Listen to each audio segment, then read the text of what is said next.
जय श्री राम बच्चों। तो ये जो वीडियो है ये हमारी क्लास 11th की वही लिस्ट की वीडियो है, ठीक है। उसकी सेकंड वीडियो है। तो आज जो हमारा टॉपिक होने वाला है लिस्ट का वो है फंक्शन और मेथड यूजिंग लिस्ट। लिस्ट के अंदर कई सारे फंक्शन और मेथड्स यूज होते हैं, ठीक है। तो सबसे पहले मैं एक कंसेप्ट आप लोग को क्लियर करना चाहता हूं, वो है फंक्शन और मेथड, ठीक है। फंक्शन और मेथड दोनों ही अलग अलग चीज होती है, ठीक है। फंक्शन क्या होता है, अगर बेसिकली पाइथन के अंदर कोई भी चीज में देखूं जो कि डेफ कीवर्ड की मदद से बना हुआ रहता है, ठीक है, तो मैं उसको फंक्शन बोलूंगा। जैसे मैंने लिखा डेफ, फिर मैंने एफ लिखा, उसके बीच में मैं लिख देता हूं एक कोमा बी, तो ये मेरा एक फंक्शन मैंने क्रिएट किया, ओके। तो मेथड क्या होता है, सी जब कोई फंक्शन क्लास के अंदर होता है, अभी आप लोग को ये नहीं जानना है कि क्लास क्या होता है, बस खाली ये समझो जब कोई फंक्शन क्लास के अंदर होता है तब हम उसे फंक्शन नहीं मेथड बोलते हैं, गॉट इट। तो फंक्शन अलग होता है और मेथड अलग होता है और दोनों को यूज करने के तरीके अलग अलग होते हैं। जैसे अगर मैं आप लोग को एक हिंट देना चाहूं या बताऊं क्या होता है, C print function, input function, length, sum, max, minimum, ये सब क्या है मेरे फंक्शंस है, ठीक है। और इसको हम यूज कैसे करते हैं, जैसे मान लो कि अगर मुझे लेंथ यूज करना है, ठीक है, तो ये लेंथ क्या है, एक मेरा फंक्शन है, क्या है, फंक्शन है। मान लो कि मुझे लिस्ट वन की लेंथ निकालनी है, तो ये मेरा एक फंक्शन है और इसके बीच में मैं क्या लिखूंगा, लिस्ट वन लिखूंगा। मतलब जो मेरा वैल्यू होगा वो पैरेंथेसिस के बीच में लिखी जाती है फंक्शन में, ठीक है। तो ये क्या है, मेरा एक फंक्शन है। लेकिन मेथड में क्या है, हम इस तरीके से लिखते हैं, डॉट का यूज करते हैं, रेफरेंस का यूज करते हैं, ठीक है ना। अगर तुम इस तरीके से कुछ लिखा हुआ देखो तो वो है मेथड, लेकिन यहां पर जो वेरिएबल है, जब हम वेरिएबल का रेफरेंस लेते हैं तो मेथड में लेते हैं, और जब हम वेरिएबल को पैरामीटर की तरह लिखते हैं तो क्या कहलाता है, वहां पर यहां पर लेंथ क्या है, फंक्शन है, ठीक है। तो आई थॉट की क्लियर हो गया होगा फंक्शन और मेथड में क्या डिफरेंस है। फंक्शन जो कि आउटसाइड द क्लास बनता है और जो फंक्शन क्लास के अंदर होते हैं उसे हम मेथड बोलते हैं। जो हमारा फंक्शन होता है बेसिकली उसमें हम जो वेरिएबल है उसको पैरामीटर की तरह ट्रीट करवाते हैं पैरेंथेसिस के बीच में, और यहां पर मेथड में हम लोग उसका रेफरेंस लेते हैं, उस वेरिएबल का रेफरेंस लेते हैं, ठीक है। अच्छा सी यहाँ पर टी नहीं है, ठीक। तो सबसे पहला जो मेथड हम पढ़ने वाले हैं वो है मेरे पास append function, append method. Append method क्या होता है, this method is used to add an element at the end of a list. मेरे पास कोई लिस्ट है और मैं चाहता हूं कि उस लिस्ट के एंड में मुझे एक एलिमेंट और चाहिए, मैं भूल गया कि इसमें मुझे 60 ऐड करना है। तो अगर मान लो कि मैं यहां पर लिखता इसी के बीच में मैंने लिखा लिस्ट वन डॉट अपेंड और यहां पे पैरेंथेसिस के बीच में लिखता हूं 60, ठीक है। तो क्या कर देगा ये 60 को इस लिस्ट में ऐड कर देगा। तो इसका जो आउटपुट है वो क्या होगा, 10, 20, 30, 40, 50, ये तो पहले से थे, इसके लास्ट में एक एलिमेंट ऐड कर देगा, ठीक है। उसके बाद मेरे पास लिस्ट डॉट एक्सटेंड मेथड, ये मेथड क्या करता है, अभी मुझे मेरे से खाली एक सिंगल एलिमेंट किया तो मैं अपेंड की मदद से कर सकता हूं, लेकिन अगर मुझे मान लो कि मल्टीपल एलिमेंट ऐड करने हैं तो मैं कैसे ऐड करूंगा, तब मैं ऐड करूंगा with the help of extend method, ठीक है। और जब मैं ऐड करूंगा तो मुझे एक्सटेंड फंक्शन को कैसे यूज करना है, यहां पर देखो मैं लिखता हूं ऐसे लिस्ट वन डॉट एक्सटेंड, और जो आप चीज ऐड करना चाह रहे हो उसको लिस्ट के फॉर्म में करोगे। जैसे मैंने 50 है, अब मेरा इसमें अगर मैं ऐड करना चाहूं तो मैं अगर मान लो 60 और 70 और 80 ऐड करूं तो वो लिस्ट के फॉर्म में करना है ऐसा, ठीक है। और जो भी चीजें ऐड होगी वो लिस्ट के एंड में जाके ऐड होगा। देखो यहाँ पर मैंने लिख रखा है eight the end of a list. तो मान लो कि मैंने इसको एक्सटेंड करवाया इस लिस्ट में, तो मेरा उससे क्या आउटपुट होगा, मेरे को 10, 20, 30, 40, 50, 60 और 70 और 80, ठीक है। तो यहां पर क्या हुआ, मैंने मल्टीपल एलिमेंट्स को लिस्ट में ऐड करवाया, किसकी मदद से, एक्सटेंड मेथड की मदद से, ठीक है। अपेंड मेथड की मदद से सिर्फ एक एलिमेंट होता है, एक्सटेंड मेथड की मदद से हम लोग मल्टीपल एलिमेंट करा सकते हैं। उसके बाद मेरा एक मेथड है इंडेक्स। मान लो कि मैंने ये एक लिस्ट ले रखी है, ठीक है। अब मैं चाहता हूं कि मुझे पता चले 30 कौन से इंडेक्स पे है। वैसे तो हमें पता है 0 पे है, 1 पे, 2 पे, 3 पे, 4 पे, ठीक है। लिस्ट अभी छोटी है, मान लो बहुत बड़ी लिस्ट है, मुझे उसमें कोई एलिमेंट का इंडेक्स जानना है, कैसे जानूंगा मैं, इस मेथड की वजह से। This method is used to find the index of the given element. मतलब अगर मुझे कोई इसके अंदर मैं इंडेक्स मेथड के बीच में कोई एलिमेंट लिख दूं तो मुझे उसका क्या बताता है, इंडेक्स लिख देता है, बता देता है। जैसे फॉर एग्जांपल मुझे 30 का जानना है, तो यहां इस एलिमेंट की जगह अगर मैं लिख दूं 30 तो मुझे 30 का इंडेक्स बता देगा। 30 का क्या इंडेक्स है, 2, तो क्या आंसर प्रिंट करेगा, 2, ठीक है ना। अगला है मेरे पास लिस्ट वन डॉट क्लियर। ये मेथड क्या करता है, दिस मेथड विल क्लियर और एम्प्टी द लिस्ट, मतलब ये क्या करेगा, पूरी लिस्ट को खाली कर देगा। अभी लिस्ट के अंदर कितना समय, 10 20 30 40 50, अगर मैं ये यूज कर दूं तो लिस्ट पता कैसे हो जाएगी, ऐसा पूरी लिस्ट को खाली कर देगा। ठीक है, किसका काम है, क्लियर का। उसके बाद मेरा अगला मेथड है सॉर्ट मेथड। ये मेथड क्या करता है, सॉर्ट करता है लिस्ट को असेंडिंग ऑर्डर में या फिर डिसेंडिंग ऑर्डर में। बाय डिफॉल्ट असेंडिंग ही होता है, डिसेंडिंग का केस आप 11th में नहीं पढ़ोगे। ठीक है, बेसिकली असेंडिंग ऑर्डर का देख लेते हैं कि मतलब अगर मान लो कि मैंने एक लिस्ट ली है, उसमें जो एलिमेंट्स है ऊपर नीचे, जैसे फॉर एग्जांपल यहां पर मैं एक लिस्ट ले लेता हूं, देखो ए ले लेता हूं 20 60, फिर मैं ले लेता हूं 10 40 और 50। अब इस लिस्ट को अगर मैं सॉर्ट करना चाहूं, मैं लिखता a डॉट सॉर्ट कि a को क्या कर दो भाई साहब, सॉर्ट कर दो। ठीक है, तो उसका मेरे को आंसर क्या मिलता, 10 20 40 50 और 60। सॉर्ट करने के बाद में तो लिस्ट डॉट सॉर्ट, मतलब सॉर्ट फंक्शन, सॉर्ट मेथड क्या करेगा, जो मेरी लिस्ट है, जो मेरी गिवन लिस्ट है, उसको क्या करेगा, असेंडिंग या फिर डिसेंडिंग ऑर्डर में सॉर्ट करके देगा, मुझे अरेंज करके देगा। बाय डिफॉल्ट असेंडिंग ऑर्डर में करता है। ठीक है, इसको नोट कर लो, फिर हम आगे एक दो मेथड और बाकी है और फंक्शंस जो बाकी है उसको देखेंगे। तो आप लोगों ने उसको नोट कर लिया होगा। ठीक है, तो अब हमारे पास कुछ और फंक्शंस है और कुछ और मेथड्स है, हम उनको देख लेते हैं। जैसे यहां देखो, एक मेरा मेथड है डेल लिस्ट। डेल एक कीवर्ड है, ये क्या है, एक कीवर्ड है। ठीक है, बताते हुए देता हूं, ये एक कीवर्ड है। अब मैंने लिखा डेल लिस्ट। डेल क्या करता है, पूरी लिस्ट को डिलीट कर देगा विद स्पेस। ठीक है ना, तो use to delete the list completely, मतलब पूरी लिस्ट को भाई साहब डिलीट कर देता है। अब है मैंने लिखा डेल लिस्ट, फिर मैंने इंडेक्सिंग का यूज किया है। देखो इससे क्या हुआ कि मैंने कुछ नहीं बता रखा कि कौन से इंडेक्स को डिलीट करना है, तो उसने पूरी लिस्ट को कंप्लीटली डिलीट कर दिया। ये क्या करेगा, यहां पर मैंने दे दिया है कि एक स्पेसिफिक एलिमेंट को डिलीट मार जो कि सेकंड इंडेक्स पे हो, तो 30 को क्या कर देगा, डिलीट कर देगा उस लिस्ट से। ठीक है, use to delete any specific element from the list. तो इसका मुझे आउटपुट क्या मिलेगा, 10 20 40 और 50। जो मेरा 30 था उसको गायब कर दिया, क्यों, क्योंकि हमने सेकंड इंडेक्स वाले एलिमेंट को डिलीट कर दिया है। उसके बाद मेरा है लिस्ट डॉट रिवर्स मेथड। ये मेथड क्या करता है, मेरी लिस्ट को रिवर्स करने के काम आता है। अगर मान लो कि मैंने लिस्ट वन पे रिवर्स लगा रखा है, ठीक है ना, तो लिस्ट वन कैसे आप मेरा प्रिंट होगा, इस तरीके से 50 40 30 20 और 10। ठीक है, इसी लिस्ट को मैंने रिवर्स करके लिख दिया। उसके बाद है लिस्ट डॉट पॉप। ये मेथड किस लिए यूज होता है, temporary popping an element from the list. मतलब मुझे कोई एलिमेंट दिखाना है, निकालना है अपनी लिस्ट में से टेम्पररी, ठीक है, परमानेंटली नहीं। क्लियर क्या करता है, पूरी लिस्ट को क्लियर करता है। डिलीट क्या करता है, परमानेंटली डिलीट करता है। पॉप क्या करता है, टेम्पररी उस लिस्ट में से वो एलिमेंट को बाहर निकाल देगा। जैसे मान लो कि मुझे 30 को बाहर निकालना है, तो मैं 30 को क्या कर दूंगा, पॉप कर दूंगा, तो वो लिस्ट में से 30 को हटा देगा, सिर्फ खाली 30 जिस एलिमेंट को पॉप करवाना चाहता हूं मैं, इसकी मदद से पॉप करवा सकता हूं।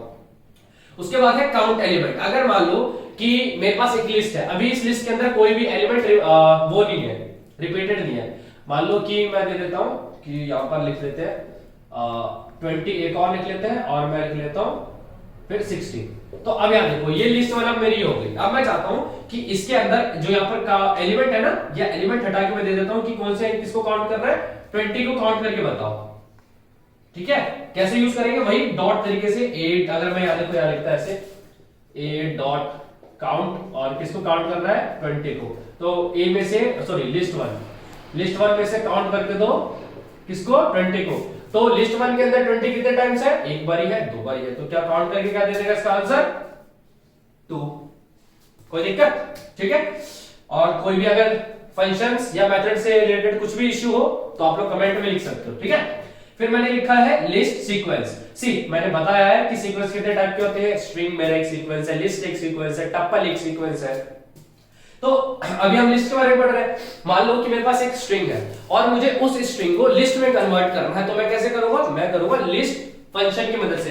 काउंट मेरा मेथड था, मैं चाहता हूं कि लिस्ट फंक्शन की मदद से मैं उसको कन्वर्ट करूं, तो कैसे करूंगा, यार देखो मैं लिखता हूं a इज इक्वल टू अमन,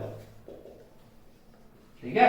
ये एक स्ट्रिंग है, क्या है ये, स्ट्रिंग है, सिंगल कोट्स डबल कोट्स के बीच में लिखा है। अब मैं यहां लिख दूं लिस्ट और a, इस फंक्शन का यूज किया, सीक्वेंस क्या है, यहां पर स्ट्रिंग है, तो जब मैंने लिस्ट फंक्शन का यूज किया तो उसको किस में लिख देगा भाई साहब, स्ट्रिंग में, लिस्ट में लिख देगा ए एम ए और एन। ये क्या बना दिया, मेरा एक लिस्ट बना दिया। तो लिस्ट फंक्शन क्या होता है, अगर मुझे स्ट्रिंग को लिस्ट में कन्वर्ट करना है तो लिस्ट फंक्शन की मदद से कर सकता हूं, टप्पल को कन्वर्ट करना है तो भी मैं लिस्ट फंक्शन की मदद से कन्वर्ट कर सकता हूं। ठीक है, तो यहाँ मेरे कुछ मेथड्स थे और फंक्शंस थे जो कि हमने आज की इस क्लास में देखे।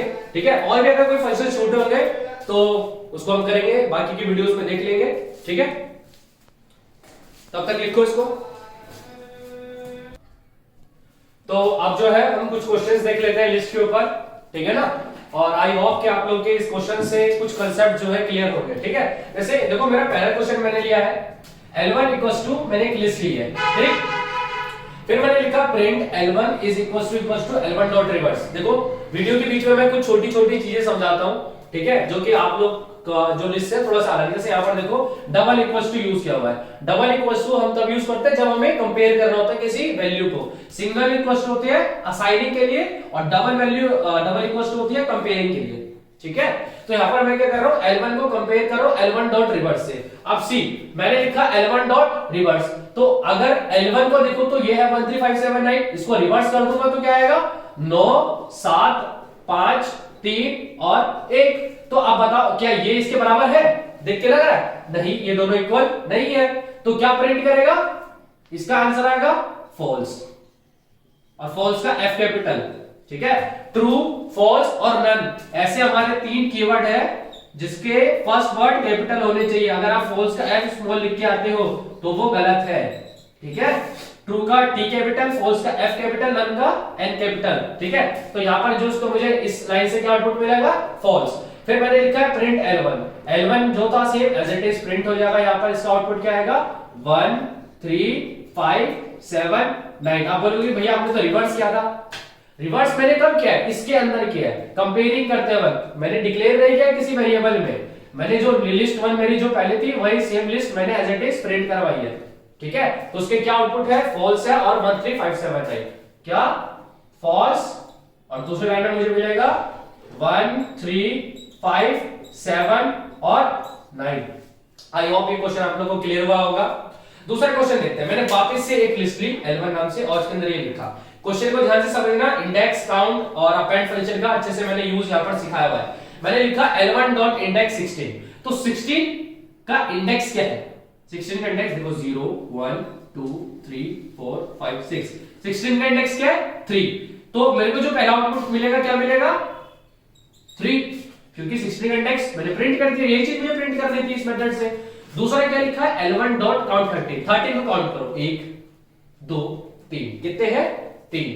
तो इसका आंसर मुझे क्या मिलेगा, इसको प्रिंट करना है तो 3, कोई दिक्कत नहीं होनी चाहिए। फिर मैंने लिखा L1 डॉट अपेंड, फिर L1 डॉट काउंट। दो फंक्शन सेम में यूज हो रहा है, सॉरी दो मेथड सेम तरीके से यूज हो रहा है, सेम ही लाइन में, सेम ही स्टेटमेंट में। अब क्या करेंगे, हमने पढ़ा है बोर्ड मास, ब्रैकेट के अंदर जो ब्रैकेट है सबसे पहले हम उसको सॉल्व करते हैं। तो हम किसको सॉल्व करेंगे, काउंट को। 13 को काउंट करने के बाद हमारा आंसर कितना आया 3। तो इसको अगर मैं चलाऊं, रन करूं तो मेरा आंसर आ रहा है 3। अब उसी 3 को अपेंड करना है इससे, इसको सॉल्व करने के बाद, इतने को सॉल्व करने के बाद क्या आया 3 आया। अब इसी चीज को, ये जो इससे आंसर आया इसको अपेंड करना है मुझे लिस्ट के अंदर। तो इसी लिस्ट में क्या ऐड हो जाएगा, ये देखो 13 18 11 16 13 18 13 और लास्ट में 3 अपेंड हो जाएगा। लास्ट में अपेंड क्या काम करता था, मैंने पढ़ा है उस मेथड में, लास्ट में कोई एक सिंगल एलिमेंट ऐड हो जाता है, तो 3 ऐड हो गया। और फिर है क्या है मेरा प्रिंट L1। तो जो ये मेरे को आउटपुट मिला ये मुझे इसकी वजह से मिला है, क्योंकि मैंने जो लिस्ट 1 को अपेंड किया था मैं उसी लिस्ट 1 को प्रिंट करवा दिया। तो इस क्वेश्चन का क्या है मेरा, ये मेरा आउटपुट है। इसका क्या है मेरा आउटपुट, ये है। ठीक है, तो आई होप कि आप लोगों को इंडेक्स, काउंट और अपेंड अच्छे से समझ में आया होगा। ठीक है ना, तो नेक्स्ट क्वेश्चन की तरफ चलते हैं। थर्ड क्वेश्चन, ये बहुत इंपॉर्टेंट क्वेश्चन है। इसमें मैंने जो आप लोग को मेथड लिख के दिखाया था उसमें अपर मेथड या लोअर मेथड ऐसे नहीं दिखाया था। बेसिकली स्ट्रिंग में यूज होता है, लेकिन आप चाहो तो उसको लिस्ट में भी यूज कर सकते हो। तो जैसे मैंने देखो यहाँ पर एक लिस्ट ली है, इसके अंदर अमल है और एक नाम है तनिष। ठीक है, तो मैंने लिखा L1 डॉट अपर, राइट। तो यहां पर क्या करेगा, चेक करेगा कि ये जो पूरी लिस्ट है क्या ये अपर में है, अपर में है नहीं है, लेकिन यहाँ पर ये ऐसे काम नहीं करेगा, ये काम करता है एक स्ट्रिंग पर, ठीक है। यहाँ पर तो मेरे पास दो एलिमेंट है और अपर तो इंडेक्स मतलब उस पे काम करता है स्ट्रिंग पे, वो तो एक ही एलिमेंट होता है, यहाँ पर दो दो एलिमेंट है, तो यहाँ पर ये देगा मेरे को एरर, ये काम नहीं करेगा इसमें, ठीक है। काम कैसे करेगा? तो आप बोलोगे, पूछोगे कि भैया अपर जब काम नहीं करता है तो ये वाला इसका क्या होगा? देखो सी, यहां पर मैंने लिखा क्या L1 जो है उसकी 0th इंडेक्स पर जो वैल्यू है क्या वो अपर में है, मतलब उसको मैं अपर करना चाहूँ। अपर में हमारे पास दो फंक्शन है, क्या चीज? एक होता है अपर फंक्शन जो क्या करता है, अगर आप लोगों ने स्ट्रिंग पढ़ा होगा तो ठीक है, नहीं पढ़ा तो उसकी वीडियो में डाल दूंगा, ठीक है। अपर फंक्शन क्या करता है, जैसे मान लो कि मेरा नाम स्मॉल में लिखा हुआ है, ठीक है, उसको वो क्या कर देगा, कैपिटल में कन्वर्ट कर देगा। और सेम लोअर का क्या काम होता है कि अगर मेरा स्मॉल में लिखा हुआ है तो उसको कैपिटल में कर देगा। अगर मैं यहीं पर इज अपर देखूं तो इज क्या करेगा, चेक करता है कि वो चीज मेरा अपर में है या नहीं है, तो इज अपर क्या है, चेक करने के लिए। तो यहां देखो, अगर मान लो कि मैंने नाम लिखा है ये अमन, ठीक है, तो ये देखेगा क्या ये नाम अपर में लिखा हुआ है, तो नहीं, ये तो सब स्मॉल केस में लिखा हुआ है, तो उसके मुझे आंसर क्या मिलेगा, फॉल्स। सेम इस तरीके से इज लोअर भी है, वो चेक करेगा क्या जो कंटेंट दिया है हमने वो लोअर में है, तो हाँ लोअर में है, तो क्या देगा, ट्रू देगा, ठीक है। इस तरीके से काम करता है। तो अभी अपन को क्वेश्चन पे वापस आते हैं। मैंने लिखा L1 के 0 डॉट अपर, तो मतलब 0 पे जो वैल्यू है उसको अपर में कन्वर्ट कर दो, तो 0 पे क्या है, अमन है, राइट, तो उसको कन्वर्ट करके लिख देगा। कैसे लिखेगा, इसका आउटपुट मतलब इसका चेंज करके आएगा ऐसा AMAN, ठीक है। मैंने प्रिंट नहीं लिखा है जानबूझ के, क्यों? क्योंकि मेरा आइडियली पे तुम लोग को ये पाइथन प्रॉम्प्ट या कमांड प्रॉम्प्ट दिख रहा होगा, तो जब तुम नेक्स्ट लाइन पे एंटर करोगे तो बेसिकली तुम्हें ये आउटपुट देगा, ठीक है ना। आउटपुट में तुम्हें समझाने के लिए साथ साथ में लिखते हुए चल रहा हूं। फिर मैंने लिखा L1 के 0 पे 1। अब यहां देखो, अच्छा वेट, 0 पे 0 का 1, सी 0 एक एलिमेंट है, 1 एक एलिमेंट है, राइट। तो अगर मान लो कि मैं इसको ऐसे लिखता, क्वेश्चन में थोड़ा चेंज, इसको करने के लिए क्वेश्चन में थोड़ा चेंज किया। पहले जो था ये ब्रैकेट नहीं था, राइट। सी यहां पर एक कंसेप्ट हम लोग सीखते हैं, लिस्ट इनसाइड द लिस्ट। अगर मैं एक लिस्ट बनाई 1 2 3 करके, ठीक है, और फिर मैंने एक और लिस्ट इसके अंदर ले ली, ठीक है, ऐसा मान लो, तो यहां पर मैंने क्या किया, एक लिस्ट के अंदर दूसरी लिस्ट को यूज किया, तो list inside the list is known as nested list. तो अभी ये जो कंसेप्ट है हमारा नेस्टेड लिस्ट का है। जैसे अब याद रखो, तो यहां मैंने लिखा 0 का 1, 0 तो इस वाली लिस्ट के लिए लिखा रहा है, और 1 पे क्या है, तनिष है। अब 0 के 1 पे, ये जो 0 है, 0 पे अमन है और 1 पर तनिष है, मैंने क्या लिखा है, 0 का 1, तो 0 पे तो अमन है, और 0 के 1 पे क्या है, 0 के 1 पे है 0 1 2 3। जो हम नेस्टेड लिस्ट या नेस्टेड स्ट्रिंग के जो स्लाइसिंग करते हैं वो कुछ इस तरीके से करते हैं। जैसे मान लो कि 0 पे क्या है, अमन है, फिर अब 0 के 1 पे क्या है वो देखेंगे। 0 के 1 पे है मेरा m, तो क्या m को जो किस में कन्वर्ट करना है, अपर में कन्वर्ट करना है, तो m मेरा लोअर केस में लिखा हुआ तो उसको कैपिटल में लिख देगा। Got it? आई थिंक समझ में आ रहा होगा। अब यहां देखो, यहां पर फिर से मैंने लिखा है 0 का 0 पे क्या है, अमन है, 0 के 0 पे क्या है, ए तो पहले से कैपिटल में है, ठीक है। चलो यहां पर क्वेश्चन में थोड़ा सा चेंज अप करते हैं क्योंकि अपर बहुत हो रहा है, तो यहां पर लिखते हैं इज अपर, मतलब चेक करते हैं, ठीक है। तो क्या जो हमने लिखा है 0 के 0 पे क्या कैपिटल ए है, अपर में है, तो जी हां है मेरा अपर में, तो क्या आंसर देगा, ट्रू देगा। नेक्स्ट क्वेश्चन पे आते हैं, ठीक है, इसमें भी इज लगा लेते हैं, ठीक है। तो मैंने लिखा, एक सेकंड साफ लिख देता हूं, आप लोग को अच्छे से क्लियर रहेगा, मैं लिख देता हूं इज लोअर, ठीक है, चेक करने के लिए। तो मैंने लिखा L1 के 1 के 2 पे, अब देखो 1 पे क्या है, तनिष है, राइट, और 2 मतलब 1 का फर्दर इंडेक्सिंग करने वाले हम लोग, ठीक है। इसको भी हम लोग नेस्टेड लिस्ट में रख लेते हैं, इसको भी एक लिस्ट बना लेते हैं, ठीक है। अब देखो 1 के 2 पे क्या है, T 0 पे 1 2 3 4 और 5, ठीक है। 1 के 2 पे क्या है, 1 के 2 पे है n, क्या है, n, तो क्या n लोअर केस में है, हाँ मुझे दिख रहा है n किस में है, लोअर केस में है, तो क्या देगा मुझे आंसर, ट्रू देगा।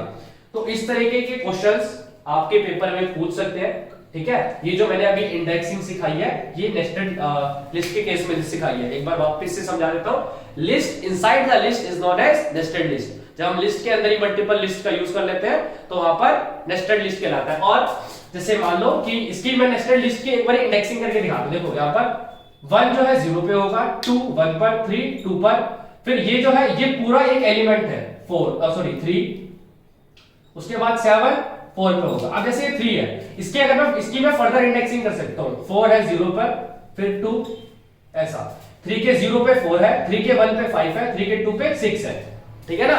तो इस तरीके से आप लोग को और क्वेश्चंस मिल जाएंगे, ठीक है। नीचे टेलीग्राम के लिंक है और उसमें जो है मैंने सारे क्वेश्चंस आंसर्स डाल रखे हैं, ठीक है। तो वहां जाकर मस्ट चेकआउट। इस आपकी क्लास 11 के सारे नोट्स वहां पर अवेलेबल मिल जाएंगे आपको, 11 के भी, 12 के भी।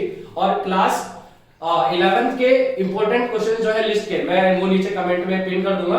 और must like share and subscribe the channel. धन्यवाद।